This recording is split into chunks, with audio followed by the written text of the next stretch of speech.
Faith.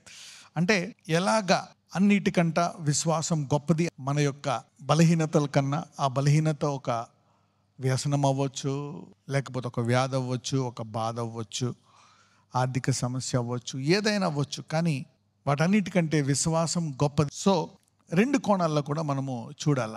మనం సాధారణంగా ఎలా చూస్తామంటే, ఇన్ని జరుగుతున్నాయి, ఇన్ని చేస్తున్నావు, నీలో ఇన్నున్నాయి కదా, కాబట్టి నీవు విశ్వాసానికి అర్హుడువు కాదు అనే రీతిగా మనము అతని విశ్వాసాన్ని డిస్క్వాలిఫై చేస్తాం. అంటే అతని విశ్వాసం ఎందుకు నీకు, ఆ విశ్వాసం వదిలిపెట్టు అనే రీతిగా మనం మాట్లాడతాం. అయితే అతని యొక్క బలహీనతల కంటే, అతను ఉండే పరిస్థితి కంటే అతను పట్టుకున్న విశ్వాసము గొప్పది గనుక అది అతన్ని అంచెలంచెలుగా మారుస్తుంది గనక మనము గద్దింపు ఏ రీతిగా ఇవ్వాలి అంటే, వాక్యానుసారమైన గద్దింపు ఇవ్వాలి, తర్వాత నిరీక్షణ కూడా ఇవ్వాలి.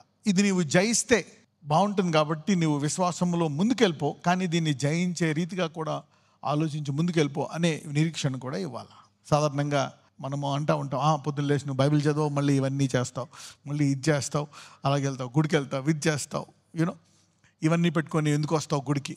ఒక మనిషి నీతిమంతుడై పరిశుద్ధుడు అయితేనే మరి విశ్వాసంకు అర్హులము అనే రీతిగా అనుకుంటాం. కానీ విశ్వాసం అంటే పరిశుద్ధాత్ముడు ఆరంభించి కొనసాగించి తర్వాత ముగించే కార్యక్రమం. Okay, he will begin, the Holy Spirit began, he will continue and he will finish with you. ఈ మధ్యలో అంతా మరి పరిశుద్ధాత్ముడు ఎలా పనిచేస్తాడు అనేటిది మన బట్టి కూడా ఉంటుంది అన్నమాట. నేను ఎప్పుడు చెప్తా ఉంటాను, the Holy Spirit is limited to the spiritual knowledge you receive. మనం ఎంత ఆత్మీయ జ్ఞానం సంపాదిస్తామో, శరీరాన్ని ఎలాగ మనము ఆత్మతో జయిస్తామో, ఇవన్నీ కూడా మరి మన జీవితంలో కొన్ని అలవాట్లు మనం చేసుకోవాలి. అందుకే యేసుప్రభువారు అంటారు, ఒక కాడి మీరు పెట్టుకోవాలి అని. మరి 12 ఏళ్ల రక్తస్రావం గల స్త్రీ స్వస్థపడినప్పుడు యేసుప్రభువారు ఏమంటారు, నీ విశ్వాసము నిన్ను స్వస్థపరిచింది. అయితే ఈ 12 ఏళ్ళు ఆమెకి విశ్వాసం ఉందా లేదా? ఉంది. ఆ 12 ఏళ్లకు ముందు ఆరోగ్యంగా ఉన్నప్పుడు విశ్వాసము ఉందా లేదా? ఉంది. రైట్. సో ఆమె స్వస్థపడ్డ తర్వాత మాత్రమే విశ్వాసం ఉందా? Faith was there. చూడండి, తిమోతికి ఇబ్బంది వచ్చి మరి విశ్వాసంలో కొంచెము ఇబ్బంది పడుతున్నప్పుడు పౌలు అంటాడు, తిమోతి ఇప్పుడు ఇబ్బంది పడుతున్నావు నువ్వు, అది కూడా 6వ వరుసలో ఉంది, దేవుడు నీకు పిరికితనము గల ఆత్మనివ్వలేదు కానీ ఏ ఆత్మనిచ్చాడంట? 3 విషయాలు చెప్తాడు అక్కడ. Power, love and sound mind. శక్తి, ప్రేమ, ఇంద్రియ నిగ్రహం గల ఆత్మనిచ్చాడంట. He has given you that. మరి ఒక చోట తను కలత చెందినప్పుడు పౌలు జ్ఞాపకం చేస్తా, అంటే విశ్వాసం లేదనా? కాదు, కొంచెం విశ్వాసం షేక్ అవుతుంది. అప్పుడు ఏమంటాడు, ఈ విశ్వాసము ఇంకా నువ్వు ఎదగాల, నీలో విశ్వాసం లేదంటాడా? అసలు విశ్వాసం ఎక్కడ ఆరంభించింది అంటాడు? మీ మమ్మీ వాళ్ళ అమ్మమ్మ నుంచి ఉందా, అది కూడా ఇప్పుడు నీలో విజయవంతంగా కొనసాగిస్తున్నా. సో మనం సాధారణంగా చూసి ఎవరైనా కొంచెం డౌన్ ఉన్నప్పుడు, ఒక్కొక్కసారి ఒక వ్యక్తి పడిపోయినప్పుడు రకరకాల రీతుల్లో మనం చూసి విశ్వాసం లేదనుకుంటాం. So faith is always there. ఇప్పుడు అంటాడు అనమాట, స్టిరప్ యువర్ ఫెయిత్. స్టిరప్ అని ఎప్పుడు చెప్తా ఉంటాను కదా, ఒక జ్యూస్ కానీ ఒక మజ్జిగ కానీ అలా పెట్టేసినప్పుడు అడుగుకి వెళ్ళిపోతుంది. దాన్ని మనం ఏదైనా కదిలించినప్పుడు అది బయటకు వస్తుంది అనమాట, మొత్తం కదిలి ఈవెన్ కూడా. అలాగే stir up the Holy Ghost. So Paul does that. యాకోబులో కూడా చూసాం, ఎవరైనా వ్యాధి కలుగుంటే వాళ్ళు సంఘం వద్దకు రావాలా. అంటే విశ్వాసం ఉందనా లేదనా? విశ్వాసం ఉంది, కానీ దాంతోపాటు ఏం ఉంది అక్కడ? వ్యాధి కూడా ఉంది. సో ఇప్పుడు మరి చాలా మందికి తగ్గదు. ఉదాహరణకి ఎలీషా గొప్ప ప్రవక్త. ఎలా చనిపోయాడు ఎలీషా? వ్యాధితో చనిపోయాడు ఆయన. మరి ఎలీషా పరలోకంకి వెళ్ళి ఉంటాడా, నరకంకి వెళ్ళి ఉంటాడా? అంటే ఇక్కడ ఆరోగ్యంగా ఉండడం వల్ల పరలోకంకి వెళ్తారా, అనారోగ్యం వెళ్తారా, విశ్వాసం మూలంగా వెళ్తారా? Faith is greater than his sickness. In fact faith is greater than his prophetic gift. ఒక్కొక్కసారి కొన్ని వాగ్దానాలు నెరవేరవు, అది కూడా చూసాం హెబ్రూస్లో. అనేక మంది వాగ్దానాలు నెరవేరకపోయినా వారందరూ ఎలా చనిపోయారంట? విశ్వాసములో చనిపోయారంట. They all died in faith. కొంతమందిలో వాగ్దానాలు నెరవేరాయి, కొంతమంది దూరం నుంచి చూసి వందనము చేశారు. కొన్ని నెరవేరాయి, కొన్ని నెరవేరలేదు. ఉదాహరణకి అబ్రహాము సొంత ఇల్లు కట్టుకోలేకపోయాడు, కానీ పిల్లలనైతే కన్నాడు. ఒకటి నెరవేరింది, ఒకటి నెరవేరలేదు. అయినప్పటికీ అతనికి ఒక నిరీక్షణ ఉంది. సరే, ఇది ఎంతోనా నేను కట్టుకున్నా కానీ ఇది టెంపరీ. అసలైన పునాదులు గల పట్టణము, నిత్యము పునాదులు గల పట్టణం కొరకు వేచి ఉన్నాడంట. అందుకని అతన్ని దేవుడు విశ్వాసులకు తండ్రిగా చేశాడు. నీకు బీపీ తగ్గింది, షుగర్ తగ్గలే, అంత మాత్రం నీకు మహిమ శరీరం రాదా? వస్తుంది. కానీ దేవుని చిత్తం ఏంటి? What is God's will? దేవుని చిత్తం ఏంటి? విశ్వాసం. ఎందుకంటే క్రీస్తునందు మృతులు మొదట లేస్తారు. అయితే దేవుని చిత్తం ఏంటి? నీవు ఈ భూమి మీద ఎల్లప్పుడూ ఆరోగ్యముగా ఉండి ఆ తర్వాత దీర్ఘాయువుతో నీవు ఈ లోకాన్ని విడిచిపెట్టాలా అనేటువంటిది దేవుని యొక్క చిత్తం. ఇంకా దేవుని యొక్క సంపూర్ణ చిత్తం ఏంటంటే మెల్కిజెదెక్ లాగా, ఏలియా లాగా, హానోక్ లాగా నీవు ఈ భూలోకాన్ని విడిచిపెట్టి వెళ్ళాలనేటువంటిది. That's a prime level if God wants you to live a life on this year. కానీ దేవుని చిత్తం మటుకు ఒకటే, యోహాన్లో ఉంటుంది, నీవెప్పుడు అన్ని విషయాల్లో ఆశీర్వదించబడి సౌఖ్యముగా ఉండాలి. మరి ముఖ్యముగా ఏ విషయాల్లో అంట? ఆరోగ్యంలో. సో ప్రతిదానికి మనకి కనెక్షన్ ఉంటుంది. ఒక్కొక్కసారి మనలో వ్యాధి ఉన్నప్పుడు, ఇబ్బంది ఉన్నప్పుడు, ఒకవేళ నీకు ఇలా జరిగితే చనిపోతావు. అనేకులు మరి చనిపోయి ఉండొచ్చు. సో ఆ భయం నీలో ఉండొచ్చు, నాకు కూడా ఇలా జరుగుతుందేమో. గుర్తుపెట్టుకోండి, ఒకవేళ నువ్వు దేవుని యందు నిరీక్షిస్తున్నావు అనుకోండి, నేను ఇలా ఈ వ్యాధి నుంచి స్వస్థపడాలా అని నువ్వు ప్రార్థిస్తున్నప్పుడు ఒకసారి టైం పట్టొచ్చు. ఒక్కొక్కసారి ఆ వ్యాధి 1 నెలలో చంపేయచ్చు, 6 నెలల్లో ఒకసారి మందులు పనిచేయచ్చు, ఒక్కొక్కసారి మందులు పనిచేయకపోవచ్చు. నువ్వు విశ్వాసం కలిగి ఉంటే విశ్వాసము నీ సమయము ముగింపబడకుండా నేను కాపాడుతుంది. బెతెస్దా కోనేటి దగ్గర ఒక వ్యక్తి ఎన్ని సంవత్సరాల నుంచి పడున్నాడు? 38 సంవత్సరాలు. ఎందుకు 38 అంటే ప్రతి సంవత్సరం ఆ టైంకి అక్కడ వెయిట్ చేస్తున్నాడా లేదా? వెయిట్ చేస్తున్నాడు. ఆ వారం రోజుల ముందు అక్కడ వేసేయమని చెప్తున్నాడు, ఒక రోజు ముందు 2 రోజుల ముందు అక్కడే ఉంటున్నాడు ముందుకు వెళ్దామని. కానీ ప్రతిసారి ఎవరో ఒకళ్ళు అతని కంట ముందు వెళ్ళిపోతున్నారు. అంటే ఈ 38 సంవత్సరాల నుంచి ఈ బిడ్డలో విశ్వాసం ఉందా లేదా? ఉంది, విశ్వాసము ఉంది. అందుకే ప్రతిసారి ప్రయత్నిస్తున్నాడు. Is trying. అందుకే అంటాడు, నేను ప్రతిసారి ప్రయత్నిస్తుండగా ఎవరు వెళ్ళిపోతున్నారంట? వేరే ఒకళ్ళు. మనం చూడండి, బస్సు ఎక్కుతుంటే ఎలాగంటారు? ఇలా గెంటు మళ్ళీ వెళ్ళిపోతారు. ఇది స్వస్థత. ఇంకెవరిని ఉందా? మామూలు గంటరు. ఇంకా అందులో మొదట పడిపోయాడు అనమాట. కాబట్టి గెంటుడు మామూలుగా ఉండదు. So there is faith. అతనిలో విశ్వాసం ఉంది. అయితే ఆ విశ్వాసం అతన్ని చావనివ్వకుండా అతను స్వస్థపడే వరకు కాపాడిందంట. So faith preserves you until you reach your destination. నీలో విశ్వాసం ఏమంటే ఇంకా ఎందుకుంది? మనం అనేక సార్లు మనం విమర్శించుకుంటాం, ఇతరులు విమర్శిస్తాం. అవును, విశ్వాసం దేవుడే ఉంటే ఇంకా ఎందుకుంది నాలో ఈ బాధ, ఇంకా నేను ఎందుకు బ్లెస్ అవ్వలేదు, ఇంకా నేను ఎందుకు అది చేయలేదు, ఇది చేయలేదు, అది ఇది అనుకుంటాం. ఒక్కొక్కసారి నీకు ఎందుకు సొంత ఇల్లు ఇవ్వడంటే మేబీ పరలోకంలో ఉండేటువంటి అక్కడ ఆ ఇంటికి ఎవరు వెళ్తున్నా నువ్వే కలవడానికి, విశ్వాసులకు తండ్రి కావడానికేమో ఆ ఇంటికి. What you don't have also ads an advantage. కాబట్టి ఇక దేవుడు ఏం చేశాడు చూడు, ఆ బంధువులందరూ కొనేసుకున్నారు, ఒక్కదాన్నే ఇంకా అది కట్టుకోలేని పరిస్థితిలో ఉన్నాను. So never diminish faith when comparing to anything. ఏ వ్యక్తిని కానీ, సేవకుడిని కానీ, ప్రవక్తను కానీ, భక్తుడిని కానీ, సహోదరుని కానీ ఎవరిని పోల్చుకోక, అన్నిటికంటే నువ్వు పట్టుకున్న విశ్వాసము గొప్పది. Your faith is the most powerful thing. Never compromise on faith. ఒక చోట మనము ఒక వ్యక్తి మరి పక్షవాయువు కలిగి ఉంటే నలుగురు మోస్తూ ఒక ఇంటి పైకప్పుని తీసేసి అక్కడి నుంచి దించుతారు. అప్పుడు ఒక మాట అంటారు అక్కడ, మార్క్ 2:5. యేసు వారి విశ్వాసము చూచి, కుమారుడా, నీ పాపములు క్షమింపబడి ఉన్నవని పక్షవాయువు గలవానితో చెప్పెను. యేసు వారి విశ్వాసము చూచి, అతను స్వస్థపడ్డా? స్వస్థపడలే. అతను ఎంతమంది మోస్తున్నారు? 9 అని ఉంటాడంట. ఎలాగైనా తీసుకెళ్ళండి యేసు దగ్గరికి. ఎలా తీసుకెళ్తామయ్యా అంటే ఏదో ఒకటి చేయండి అని. అతను మేబీ వాళ్ళ సేవకులేమో లేక సహోదరులేమో. Is telling them come on take. అప్పుడు వాళ్ళు కూడా అలాగే ఉన్నారు, పద ఈయన ఇన్ని చేశాడు కదా, ఎలాగైనా ఆయన చేరితే బాగుండు అని. సో అంటే నీ బాధలో, నీ వేదనలో కూడా, నీ వ్యాధిలో కూడా దేవుడు ప్రతి మనిషిలో ఏం చూస్తాడంట? విశ్వాసాన్ని. ధనికుడు అవ్వచ్చు, పేదవాడు అవ్వచ్చు. God is not partial.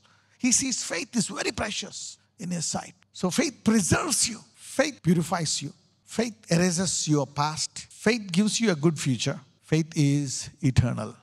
విశ్వాసము నిన్ను పరిశుద్ధపరుస్తుంది, విశ్వాసము నీ గతాన్ని తుడిచివేస్తుంది, విశ్వాసము నీకు మంచి భవిష్యత్తునిస్తుంది, విశ్వాసము శాశ్వతమైనది. 1 తిమోతి 4:4. దేవుడు సృజించిన ప్రతి వస్తువును మంచిది, కృతజ్ఞతాస్తుతులు చెల్లించి పుచ్చుకొని ఎడల ఏదియూ నిషేధింపదగినది కాదు. అంటే అదేమవుతుందంట? It will be sanctified. ఎలా అనగా అది దేవుని వాక్యం వలనను ప్రార్థన వలనను ఏమైపోతుందంట? పవిత్రపరచబడుచున్నది. సో ఏదైతే నువ్వు అపవిత్రం అని అనుకుంటున్నావో దాన్ని పవిత్రపరుస్తుందంట ప్రార్థన. అంటే దేవుడు కొత్త నిబంధనలో ఒక విశ్వాసికి, మరి యేసుని మన విశ్వాసికి పరిశుద్ధాత్మను పెట్టి ఎంత అధికారం ఇచ్చాడో చూడండి. అందుకే ప్రార్థన అలవాటు చాలా గొప్పది. నీలో ఇంకా విశ్వాసం నిలకడగా ఉందనడానికి గల కారణం ఏంటి? నువ్వు ఇంకా ప్రార్థిస్తుంటున్నావు, వారానికి 1-2 రోజులు ఉపవాసం ఉంటున్నావు, వాక్యం చదువుతున్నావు, ఆత్మల సంపాదన అనే భారం నీ హృదయంలో ఉందంటే నీ విశ్వాసం నిలకడగా ఉంది, నిత్యత్వం కోసం బాగుంది. It is good for haven. ఎందుకంటే ఇప్పుడు దాకా విన్నారు కొంతమంది రీసెంట్ వాళ్ళకి ఆ ఇంతకుముందు ఉండే బ్యాక్గ్రౌండ్ లేకపోవడం వల్ల, అందుకే ఒక మనిషి తన పిల్లలకు చెప్పాలా, తర్వాత తన మనవలకు కూడా చెప్పిన తర్వాత అప్పుడు వెళ్ళాలా ఈ భూలోకాన్ని విడిచిపెట్టి. అబ్రహాం అలాగే వెళ్ళాడా లేదా? ఇస్సాక్ అలాగే వెళ్ళాడా లేదా? యాకోబు? This is how you need to go so that you will see your 3rd generation faith. అప్పుడు వీళ్ళకి చెప్పిన వాళ్ళకి కూడా తెలుస్తాయి. యేసుప్రభు వారే ఆయన చేసిన అద్భుత కార్యాలు. ఆయన ఏమై ఉన్నాడు? వాక్యం. ఆది యందు ఏముండెను? వాక్యం. ఆయన భూమి మీదకి వచ్చినప్పుడు ఆయనకి ఏం పేరు పెట్టారు? యేసయ్యా. ఏం పెట్టారు? Jesus. The word became flesh. ఆ వాక్యము కృపా సత్య సంపూర్ణుడిగా శరీరధారి అయి మన మధ్య నుంచున్నాడంట. ఆయన పేరేంటి? Jesus. The word became Jesus. మరి ఆ వాక్యం ఏం చేసింది భూమి మీద? ఆయన చేసిన కార్యాలు రాస్తే ఈ భూలోకంలో పుస్తకాలు. ఆయన ఏమన్నాడు? నా యందు విశ్వాసం ఉంచి వారు కూడా నేను చేయు కార్యాలు. సో ఒక వాక్యాన్ని నువ్వు ఎక్కడో ఒక చోట 2-3 చోట్ల దొరుకుతుంది. దొరకదని కాదు, దొరుకుతాయి. మంచి పాయింట్లు దొరుకుతాయి. ఎలాంటివి దొరుకుతాయి అంటే, దేవుడేమంటాడు ఆ కార్యాలను చూసి ఒక చోట, ఇదిగో అద్భుతములు చేయవాలరా, ప్రవచనాలు మీరు చేస్తున్నారు, మీరెవరో నేను ఎరగను, కాబట్టి వీళ్ళందరినీ ఇలాగంటాడు. కానీ మన దేవుడు ఏమంటాడు? ఎవరికైనా ఏదైనా కావాల్సి వస్తే నన్ను అడుగు. అడుగు ప్రతివానికి. నువ్వు అడగడం అనేది ఉండడం వల్ల అసూయతోటి ముందే కొన్ని డైలాగులు వేసేసి అది రాకుండా ఆపేసుకున్నావు. ఒకవేళ నువ్వు కూడా ఆశపడితే నీకు కూడా ఇస్తాడండి. ఆయన పక్షపాతియా? కాదు. కొంతమందికి ఏంటంటే నేనే గ్రేట్ అనుకోవాలా. మరి అక్కడ వచ్చి మరి నువ్వు వాక్యం చెప్తున్నావు, అక్కడ కార్యాలు చేస్తుంటే అరే మరి అతను నెక్స్ట్ స్టెప్కి వెళ్ళిపోతున్నాడు అనుకుంటున్నాడు. నో, ఇది కూడా గొప్ప కార్యమే. వాక్యం చెప్పడం అనేది తప్పు, ఒక చిన్న కార్యం అనుకుంటారు వాళ్ళు. అద్భుతాలే పెద్ద కార్యాలు అనుకుంటారు, అందుకే వాటిని విమర్శిస్తారు. You will only attack what you cannot handle, what is above you. Even word, అసలు యేసు ప్రభు వారిని తెలుసుకోవడమే ఒక పెద్ద అద్భుతం. అందుకే శత్రువు దాన్ని పట్టుకుంటాడు. ఆ వాక్యం చెప్పడం, that's a miracle. You should enjoy doing that. Don't attack those things. ఏలయనగా అది వాక్యం వలన, ప్రార్థన వలన పవిత్రపరచబడుచున్న. చూడండి, ఇప్పుడు ఎన్ని ఉన్నాయి? ఎన్ని తీశాను నేను? ఇప్పుడు చెప్పండి, ఏదన్నా తినొచ్చా? ఎవరన్నా తినంటే మేము తినమంటారా? You cannot say that. అమ్మో అది మేము తినం. హానర్. దానివల్ల ఎలాగా మరి అది మన బేసిక్ నేచర్, అంటే మన యొక్క ప్రధానమైనటువంటి తలంపును పాడు చేస్తుంది. ఏదైనా సమస్య వస్తే దేవుని వద్దకు వెళ్ళాల్సింది పోయి ఇక దేవుని మాట్లాడట్లేదని చెప్పి, దావీదైతే ఏం చేశాడు? దేవుడు మాట్లాడట్లేదని ఆ మంచం మీద, ఆ తలగాడి మీద దొర్లి దొర్లి ఏడ్చాడు. ఎంతకాలం మాట్లాడకుండా ఉంటావు నువ్వు? నేను గోతుకు వెళ్ళిపోతే ఆ గొయ్యి నిన్ను శుతిస్తుందా అని ఆయన సన్నిధిలో ఏడుస్తూనే ఉన్నాడు. నువ్వు ఒకవేళ మందిరం నుంచి గెంటేసినా నేను ఆ గేటు బయట ఉండి నీ వాక్యం వింటానంటాడు. యోసేపు నుంచి దేవుడు ఎందుకు వచ్చాడో తెలుసా? ఆమెను బద్నాం చేయొచ్చు, నాకు ఎలాంటి ఆమె దొరికిందా అని, నన్ను మోసం చేస్తుందని కోపంతో రగిలిపోయి ఆమెను రాళ్ళతో కొట్టి చంపించేయచ్చు చట్ట ప్రకారం. కానీ అతను మంచివాడు కనుక ఆమెను ఎలా విడిచిపెడదాం అనుకున్నాడంట? రహస్యం. Look at his good nature. దేవుడు ముందే చెప్పొచ్చు యోసేపుకి, యోసేపు ఇలాగ వస్తుంది, మేము ఎవడ అపార్థం చేసుకోకని. అతను మంచితనాన్ని బయటికి తీసిన తర్వాత దేవుడు ఎందుకోసం ఎన్నుకున్నాను అని చెప్తున్నాడు. God tests every heart. నీలో ఏదున్నా బయటికి తీసుకొస్తాడు. అందుకనే మన పరిశుద్ధాత్మ బిడ్డ అనమాట.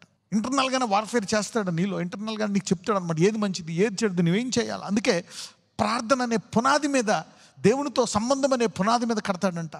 అందుకే పేతుడు అంటాడు, నువ్వు బండ. అనేకులు చెప్తున్నారు నేను ఏలియా అని. కొంతమంది యోహాన్ అనుకుంటున్నారు, కొంతమంది రకరకాలుగా అనుకుంటు. నువ్వేమనుకుంటున్నావు? నీవు సర్వోన్నతమైన దేవుని కుమారుడు, అభిషక్తుడు అయిన క్రీస్తు. నీకు ఎలా తెలుసు?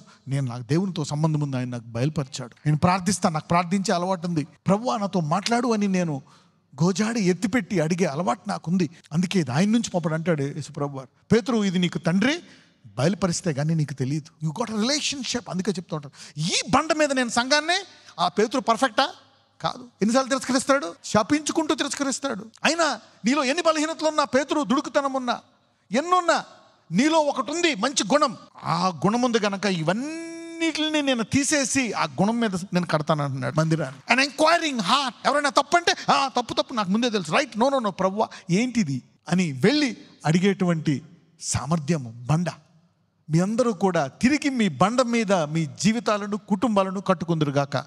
Enquiring to God. డైరెక్ట్గా అందరూ డోంట్ గో విత్ ద మెజారిటీతో వెళ్ళకూడదు. యూ డోంట్ గో అందరూ దీనికే ఓటేస్తున్నారు, ఇదే నేనే నెగ్గుతాడు. No don't go with the majority. తెలుసుకొని వెళ్ళు. 12 మందే ఉన్నారు అక్కడ. జాయిన్ అయిపోయాడు. అంతకుముందు 12 మంది కూడా ఉండరు, 3-4. పేతురు 3వ, 4వ, 5వ. ఆ తర్వాత 500 మంది ఉంటారు. నా మాంసం తిన్న రక్తం తాగాలి మీరు అందరూ అంటే వెళ్ళిపోతారు అందరు. ఎంతమంది మిగులుతారు అక్కడ? 12. ఒకటి దీనికోసం మిగులుతాడు, క్యాష్ కోసం. అంటే మొత్తం ఎంతమంది ఉన్నారు? 11. ఆయన ముందే చెప్పాడా లేదా? He told it before. Basic nature మారిపోతుందంట. అందుకనే ఈ నేచర్ని మనం కాపాడుకోవాలా. Go back to prayer, go back to the word. మనం చూస్తే ఒక్కొక్కసారి స్వార్థం పెరిగిపోతుంది. అందుకే కోవిచస్నెస్ కిల్స్ మెర్సీ. దురాశ కనికరాన్ని తగ్గించేస్తుంది, తీసివేస్తుంది. కోవిచస్నెస్ ఈజ్ నాట్ గుడ్. నేనే బ్లెస్ అయ్యా, సమస్తము నాదే అని అనుకొని నీ తరము తర్వాత నీ పిల్లలు కూడా, నీ పిల్లల టైంలో ఇలా జరుగుతుంది అంటే హిజ్కియా బాధపడ్డా? నా టైంలో బాగుంటుంది అన్నాడు. ఇంకో వ్యక్తి కూడా అలా అంటాడు. ఎవరే వ్యక్తి? But what is God's plan? అయితే దేవుడి ప్లాన్ ఏంటి? ఒకవేళ పొరపాటు చేసినా నువ్వు పశ్చాత్తాపడి ప్రార్థిస్తే మళ్ళా వాగ్దానం ఇచ్చి నీ పిల్లల తరాలను ఆశీర్దిస్తానంటాడు దావీదులాగా. ఆహాబు కానీ హిజ్కియా కానీ ఇంకా కొంచెం పశ్చాత్తాపడి తగ్గించుకొని మంచి కార్యాలు చేసుకుంటూ తగ్గించుకొని ముందుకెళ్ళిపోతుంటే వాళ్ళ పిల్లల విషయమై దేవుడు వాగ్దానాలు ఇస్తాడా ఇవ్వడా? ఆహాబు విషయం ఏమన్నాడు? నీ పిల్లలకి ఎలాగవుతుందంటే నా టైంలో బాగుంటుందిలే అని అన్నాడు. అంటే ఏం పెరిగిపోయింది? స్వార్థం. అంటే తన తర్వాత పిల్లల మీద కనికరం ఉందా లేదా? పోయింది. పిల్లల మీద కనికరం పోతే ఇంకా రాజ్యం మీద కనికరం ఉంటుందా? ఉండదు. ఎవరి మీద కనికరం ఉండదు. కౌచస్నెస్ కిల్స్. ఆ ద్రాక్ష తోట కొరకు ఏం చేశాడు? సహోదరుణ్ణి చంపించేశాడు. నేను చేసిన కార్యం అనేటువంటిది వచ్చేసింది. కౌచస్నెస్, దురాశ. మీ అందరిలో దావీదులాగా అబ్రహాంలాగా పిల్లల ఆశీర్వదించబడ్డా అనే ఆశీర్వాదం నెరవేరిన గాక. సో దట్, ఎందుకంటే మనకి ఇంకా మనం బ్లెస్డ్. మనలో ఎవరున్నారు? The Holy Spirit. అంతము వరకు శుద్ధీకరిస్తూనే ఉంటాడంట. He's keep purifying you, cleaning you. What a wonderful gift in the New Testament. మనం ఒక్కొక్కసారి పాత నిబంధనలో కొంతమందిని చూసి భయపడతాం, ఇలా పడిపోతారేమో అని. లేదు, కొత్త నిబంధనలో ఒక మాట ఉంటుంది, ఒక్కసారి దేవుని రుచి చూసిన తర్వాత పడిపోవట అసంభవం. ఒకసారి ఆయన వాక్యమును, ఆయన శక్తిని అనుభవించిన తర్వాత it is impossible to fall. కరెక్టే, పడిపోతే వారి విషయమై మళ్ళా వాళ్ళు దేవుణ్ణి బహాటముగా సిలువేస్తున్నట్లు లెక్క. కానీ పడిపోవటం ఏంటంట? అసాధ్యము. It is impossible. Once they taste the powers of, అంటే దేవుని వాక్యాన్నే కాదు, ఆ వాక్యములు ఉండే శక్తిని, సామర్థ్యాన్ని కూడా తెలుసుకున్నవాళ్ళు. మీలో చాలామందికి అనుభవాలు ఉన్నాయి. మీరు ప్రార్థించి గొప్ప కార్యాలు చేసుకున్నారు. స్త్రీలు తమ మృతులైన వారిని తిరిగి పొందుకున్నారు. భర్తలు మార్చుకున్నారు, పిల్లలు మార్చుకున్నారు, జాబులు తెచ్చుకున్నారు, ఇల్లులు కట్టుకున్నారు, ప్రమోషన్లు తెచ్చుకున్నారు, వ్యాధుల నుంచి గట్టెక్కారు, ఇతరులను గట్టెక్కిచ్చారు. మీకు తెలుసు, మీరు ప్రార్థన ద్వారా ఎన్ని కార్యాలు ఉన్నాయో. మీరు ఏమేమి ప్రార్థిస్తే ఏమేమి జరిగాయో 20 సంవత్సరాలు రాస్తే నాకు తెలుసు. అందరికీ ఒక బుక్ అంటే ఎక్కువ ఉంటాయి. Everybody will have at least 1 book. రెగ్యులర్గా దేవునితో సహవాసం కలిగిన వాళ్ళు. Never give up on your kids. మీ పిల్లల విషయమై ఎప్పుడు ఒకవేళ ఏదైనా ఇబ్బందుల పాలవుతున్నారు అనుకోండి, మీ పిల్లలు ఎప్పుడు కూడా వారి విషయమై విశ్వాసాన్ని విడిచిపెట్టదు. ఎందుకంటే సిలువ ద్వారా దేవుడు ఏమిచ్చాడు? అబ్రహాము యొక్క అబ్రహాం ఆశీర్వాదంలో చాలా ఉన్నాయి. ఓకే, ఈరోజు ఇంకొక కోణం చూద్దాం. Let's see other dimension. ఇందాకడదే, లెట్స్ కంటిన్యూ హియర్ నా. ఒక్కొక్కసారి ఇబ్బందులు వస్తాయి. పిల్లల్లో గొడవలు, బాధలు. చిన్నప్పుడు కొట్టుకుంటారు, పెద్దప్పుడు కొట్టుకుంటారు. ఒక్కొక్కసారి తల్లిదండ్రులు దూరం అయిపోతారు. ఒక్కొక్కసారి వారి జీవితాలు తారుమారైపోతాయి. కొన్ని విషయాల్లో వాళ్ళు మత్తు పానీయాలకి బానిసలు అయిపోతారు, చెడు స్నేహాలకు బానిసలు అయిపోతారు. ఒక కుర్రను తీసుకొచ్చి స్నేహితులు ఎక్కడికో తీసుకెళ్లారంట. అదేదో అతని మీదకి వచ్చింది. పోయినసారి అలాగే వచ్చాడంట, మళ్ళీ ఇప్పుడు కూడా అలాగే తీసుకొచ్చారంట. వాళ్ళు అంటున్నారు, నన్ను కొడతాడు అంటుంది అక్క. నన్ను కొడతాడు, వాళ్ళు అమ్మంటుంది నన్ను కొడతాడు, అందరినీ కొట్టేసి వెళ్ళిపోతాడంట. అప్పుడు నేను చెప్పాను, కరెక్టే, కొట్టి వెళ్ళిపోవచ్చు. అయితే మీరు ఏం చేయాలి? ప్రతిదానికి ఒక పరిష్కారం ఉంటుంది. ఓకే, ఈ వాతావరణం వస్తుంది, తల్లిదండ్రులు వచ్చి తీసుకెళ్ళిపోయి ఇలా స్నేహితులు వచ్చి పట్టుకెళ్ళిపోయే వాతావరణం వస్తుంది అని ఒక నెల రోజు నుంచి ఏం చేయాలా? అక్కకి చెప్పా, ఏం చేయాలా? ప్రార్థన చేయడం మొదలు పెట్టాలా. సాధ్యమైతే ఉపవాసం ఉండాలా. ఇంకా కొన్ని చెప్పాను, హ్యావ్ ఫెయిత్. ఉపవాసం అంటే ప్రభావ వాడు రాకూడదని. దేవుడు ఆపుతాడా లేదా? They didn't do it. Prepare. ఎందుకు వచ్చేదాకా వెళ్ళిపోయేదాకా కుట్టేసి తీసుకెళ్ళిపోతాడు? Prepare. You can stop many things. Repetitions can be stopped. Cycles can be stopped by faith. Faith can stop cycles. Generational, పురాతన కాలం నుంచి వచ్చే వారిని మనం తిరిగి కట్టగలమంట. సంవత్సరం ఈ టైంకి నాకు జ్వరం వస్తుందండి, ఈ టైంకి నాకు తలనొప్పి వస్తుంది, ఈ టైంకి నాకు కాళ్ళు చేతులు లెగవండి అనేకులు చెప్తూ ఉంటారు. చాలామంది తర్వాత సాక్ష్యాలు చెప్పారు, ఇప్పుడు సంవత్సరం అయిందండి నాకు ఏం రాలేదు, 4 ఏళ్ళు అయిపోయింది మళ్ళీ అది నాకు జరగలేదండి. You can stop cycles of repetitions. రెబెక్కమ్మకి ఒక సమస్య వచ్చిందంట. చూద్దాం, ఆదికాండం 25, 22 నుంచి 23. ఆమె గర్భములో శిశువులు ఒకనితోనొకడు పెనుగులాడిరి కనుక ఆమె, ఇలాగైతే నేను బ్రతుకుట ఎందుకు అనుకుని ఈ విషయమై యెహోవాను అడుగ వెళ్ళెను. కడుపులో పిల్లలు కొట్టుకుంటున్నారంట, తెలిసిపోయింది, ఇద్దరు కొట్టుకుంటున్నారంట. ఇంకేంటి నా బతికెందుకు అని ఫ్రస్ట్రేషన్ వచ్చేసిందంట. పోనీ చిన్నప్పుడు కొట్టుకోవడం కాదు కదండి, ఎక్కడ కొట్టుకుంటున్నారంట. సో ఒకరినోడు కొట్టుకుంటున్నారంట. అప్పుడు ఏం చేసింది? అమ్మో మనకి ఏంటి, పిల్లలు అయిపోతున్నారు, నా పిల్లలు అయిపోతుంది. కరెక్టే, ఏం చేయాలా? Go to God. ఎక్కడ నేర్చుకుంది? ఈమె ఇస్సాకు దగ్గర నేర్చుకుంది. ఎందుకంటే ఇది పుట్టడానికి కారణం ఇస్సాకు ఏం చేశాడంట? ప్రార్థించాడంట. లేట్ అవుతుంది అని ప్రార్థిస్తే పుట్టాడు. రోజు వెళ్ళిపోతున్నాడు, సాయంకాలం వస్తున్నాడు, సమస్య చెప్తుంది వింటున్నాడు. ఒక్కోసారి త్వరగా వెళ్ళిపోతున్నాడు సమస్య చెప్పినప్పుడు. సమస్య చెప్పినప్పుడు లేటుకి వెళ్ళి త్వరగా వస్తున్నాడు, సమస్య చెప్పినప్పుడు త్వరగా వెళ్ళి లేటుగా వస్తున్నాడు. ఆమె చూస్తుంది. వచ్చిన తర్వాత మరుసటి రోజు పొద్దున్న కొన్ని పోతున్నాయి. అడుగుతున్నాడు ఉందా లేదా అని. ఏంటి అడిగింది, ఏంటి ఇలా అడుగుతున్నావు అంటే, నేను వెళ్ళి అక్కడ ఆ తోటలో ప్రార్థిస్తాను నేను, అప్పుడు దేవుడు చెప్తాడు తీసేస్తున్నాను నిన్ను అని. అందుకని అది పొద్దున్న పోతుందని చెప్తే ఎన్ని వింటుంది. ఎవరు? రెబెక్కా. అందుకని ఈసారి తనకి కడుపులో సమస్య వచ్చినప్పుడు ఎక్కడికి వెళ్ళింది? దేవుడి దగ్గరికి వెళ్ళింది. She went to God. ప్రభువా ఏంటిది పరిస్థితి, చూద్దాం ఏం జరిగిందో, చదవమ్మా. అప్పుడు యెహోవా ఆమెతో ఇట్లా నేను, ఈ రోజు నుంచి ఎవరెవరైతే మీ కుటుంబ సమస్యలు, పిల్లల సమస్యలు దేవుని దగ్గరికి తీసుకెళ్తారో అప్పుడు యెహోవా మాట్లాడతాడు. God will talk. మీ అందరికీ అప్పుడు యెహోవా అనేది వచ్చును అనే జవాబు వచ్చును గాక. Let us see now what's happening. అప్పుడు యెహోవా ఆమెతో ఇట్లా నేను, లెట్ us see. 2 జనములు నీ గర్భములో కలవు. And the Lord said unto her, 2 nations are in thy womb. అంటే ఏమి భయపడ్డది అనమాట, పెద్ద అయ్యాక కొట్టుకు చచ్చిపోతారేమో. ఇప్పుడు దేవుడు చెప్తున్నాడు, వారి భవిష్యత్తు చెప్పేశాడు. ఏమవుతారంట ఇద్దరు అంటే, ఒక ప్రార్థన సమస్యతోటి దేవుడు వారి భవిష్యత్తు వాగ్దానాన్ని ముగించేశాడు. He has finished their future. Both will become nations. What a mighty God we serve. పక్కన చెప్పండి, ప్రార్థన ఇంత గొప్పదా అనండి. మన దేవుని దగ్గరికి సమస్య తీసుకెళ్తే ఇలా మాట్లాడతాడా అనండి. When you go to God and put a petition before him and expect, కొంతమంది ఏం ఎక్స్పెక్ట్ చేయరు. 2 జనపదములు నీ కడుపులో ప్రత్యేకముగా 2 nations are in the womb and 2 manner of people shall be separated from the 2 విధాలైనటువంటి people వస్తారు, 2 రకాల జనాలు. ఒక జనపదము కంటే ఒక జనపదము బలిష్టమై ఉండును, పెద్దవాడు చిన్నవానికి ఫినిష్. ఏం జరుగుతుందో కూడా, ఏ దేశం ఒక దేశం అయ్యి ఆ దేశము ఈ దేశాన్ని పరిపాలిస్తుందండి. ఎంత భవిష్యత్తు చెప్పేశాడండి. అంటే ఈమె మనస్సు ఎంత హాయిగా ఉండుంటుంది. రేపు పొద్దున్న పెద్ద అయ్యాక కొట్టుకున్నా, చిన్నప్పుడు కొట్టుకుంటున్నా, నాకు తెలుసర్రా ఏం జరుగుతుందో అని హాయిగా తిని పడుకుంటుంది, నిద్రపోతుంది మనశ్శాంతితో. ఆమెకు వేదన వచ్చి, యాంగ్జైటీ ప్రాబ్లమ్స్ వచ్చి, హెల్త్ ప్రాబ్లమ్స్ వచ్చే కంటే ఎందుకు నా పిల్లలు అయిపోతున్నారు ఏంటి అని. చూసారా, she learned from her husband to go and inquire. సాయంకాల ధ్యానానికి వెళ్ళిపోతాడు. పెద్దయ్య కూడా ఒక సమస్య వచ్చింది. ఆదికాండం 27:42-46. రిబ్కా తన పెద్ద కుమారుడైన ఏసావు మాటలను గూర్చి వినినప్పుడు ఆమె తన చిన్న కుమారుడైన యాకోబును పిలువనంపి అతనితో ఇట్లా నేను, ఇదిగో నీ అన్న అయిన ఏసావు నిన్ను చంపేదనని చెప్పి నిన్ను గూర్చి తను తాను ఓదార్చుకొనుచున్నాడు. తన్ను తాను ఓదార్చుకుంటున్నాడంట. And Esau hated Jacob because of the blessing where with his father blessed him. అందరికీ తెలుసు ఎందుకు అతను ద్వేషించాడు. ఇక్కడ ఒక మాట ఉంటుంది ఇంగ్లీష్లో, and Esau said in his heart. అంటే నేను చంపుదామని ఎక్కడ అనుకున్నాడు, బయటకు అన్నాడా? సెడ్ ఇన్ హిస్ హార్ట్, నా హృదయంలో నేను ఆలోచించుకున్నా అంటే అర్థం ఏంటి? బయటికి కనబడుతుందా? రెబెక్కాకి ఎలా తెలుసు? ఆ ముందు రోజు రాత్రి అతనికి వచ్చిన తలంపప్పుడు దేవుడు ఆమెకు, she became a woman of prayer, a receiving woman. She received from God. దేవుడు ఆమెకు బయలుపరిచాడు పొద్దున్నే. ఎందుకు? దేవుడు ఆమెకు వాగ్దానం ఇచ్చాడు. ఏమని? ఇద్దరు ఏమవుతారంట? The Lord will fulfill it. ఈసావుకు అర్థం కావట్లే, పంపించేసింది. తలంపు వచ్చింది రాత్రి, పొద్దున మూటగట్టి పంపించేసింది అమ్మ. అంటే దేవుడు చెప్పింది చేయడం అనే విధేయత కూడా వచ్చేసింది. అందుకే మీకు కూడా బయలుపరిచాను, dreams and visions, don't ignore it, don't take it easy. ఇది అనుభవపూర్వకంగా చేసి ఉంటుంది. ఆమెకు చిన్న చిన్న దర్శనాలు వచ్చి ఉంటాయి, అవి నెరవేరాయి కాబట్టి, అన్నీ నెరవేరుతున్నాయి కాబట్టి, పెద్దది వచ్చినప్పుడు ఏం చేసింది? నెరవేరింది. It's experience. She came to know that in the heart. హృదయంలో అనుకున్నాడంట, బయలుపరిపోయింది ఆమెకి. Hold on to this faith. దీన్ని ఎత్తిపెట్టి ప్రార్థన చేయి, క్లెయిమ్ చేయి, అడుగు. తప్పు రూట్లో వెళ్ళిపోతున్నారు, చాలా ఆలస్యం అయిపోతుంది, ఏం జరుగుతుందో నాకు తెలియటం లేదు. Faith is more powerful. Faith is more powerful than beauty, than everything. మీరు అనుకోవచ్చు లేదు వేరే రకంగా వస్తారు, అన్నీ మ్యాచ్ అవుతాయి, పర్ఫెక్ట్గా మ్యాచ్ అవుతాయి ఫెయిత్లో. మీ తల మీద చేతులు పెట్టుకోండి. లార్డ్ ఐ ప్రే అయ్యా, ఒక్కొక్కరు ఉన్న కానీ, యవ్వనులు కానీ, పిల్లలు కానీ ఉన్న వాళ్ళు ఆశీర్వదించండి నాయన. యూ విల్ ప్లస్ అబ్రహాం ఆశీర్వాదం ప్రతి ఒక్కరికి. అయితే ఈరోజు ప్రత్యేకంగా ఏ రీతిగా ఆ తల్లి తండ్రిని పిల్లల విషయమే ఆశీర్వదిస్తావో చెప్పి ఉన్నావు. వాళ్ళు అనేక సార్లు కుమిలిపోయారు నాయన, నలిగిపోతున్నారు ప్రభువా.